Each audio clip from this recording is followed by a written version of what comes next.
এই আজকে আপনাদের ডিমের টেবিল করে দেখাবো। এটা হচ্ছে ডিম সেদ্ধ হচ্ছে, এখানে আলু সেদ্ধ হচ্ছে, এখানে আদা রসুন বাটা, এখানে লঙ্কা বাটা, এখানে টমেটো বাটা, এখানে টমেটো কুচি, ক্যাপসিকাম কুচি, পেঁয়াজ কুচি, লঙ্কা কুচি, আদা কুচি, রসুন কুচি।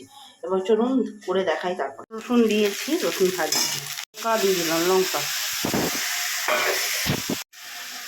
এরপরে থালাতে যত মশলা আছে সব দিয়ে দেবো। এরপরে এই যে টমেটো বাটা দিয়ে দেবো, টমেটো বাটা।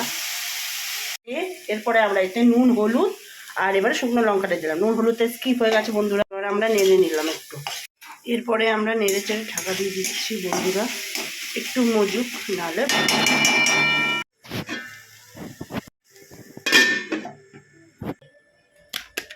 আদা বাটাটা দিয়ে দেবো বন্ধুরা।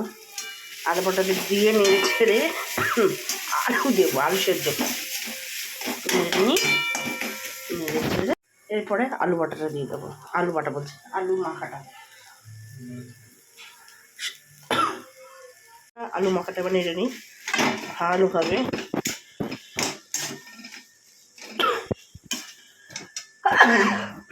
এবারে গরম মশলা আর জিরে গুঁড়ি ভাজা গুঁড়ো দিয়ে দিলাম। চলো আমি নেড়ে নিই, ডান করে নিই পুরটা। চলো এবার ধনে পাতা দিয়ে ডান করি, নেড়ে ছেড়ে মশলাটা, এটা হচ্ছে পুর, মশলা নয় সরি, পুরটা নেড়ে ছেড়ে করে ডান করি ধনে পাতা দিয়ে। তারপরে চপ বানানো দেখাবো তোমাদের। এটা বেসনের ব্যাটার, এটা ডিমের টেবিলের ডিম, এটা বিস্কুটের গুঁড়ো, এইটা হচ্ছে আমাদের পুর।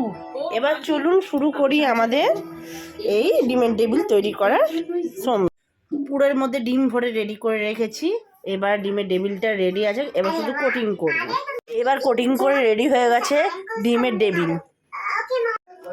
এবার ডিমের টেবিলটা ভাজবার তেলটা দিয়ে দিয়েছি, গরম হোক। এবার ডিমের টেবিলগুলো ভাজবো। আমি এরকম র্যাপ করে রেখেছিলাম। চলো ডিমের টেবিলগুলো ভাজা।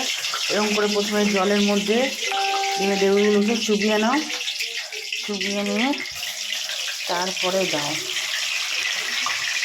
এই দেখো বন্ধুরা, জলের মধ্যে এরকমভাবে চুবিয়ে নিয়ে এরকমভাবে ছেঁকে তারপরে দাও।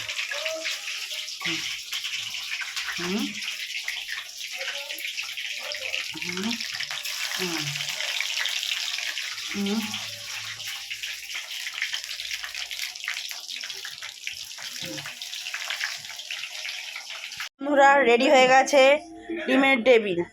এই আমাদের ডান ডিমের টেবিল। চলুন টাটা বাই বাই।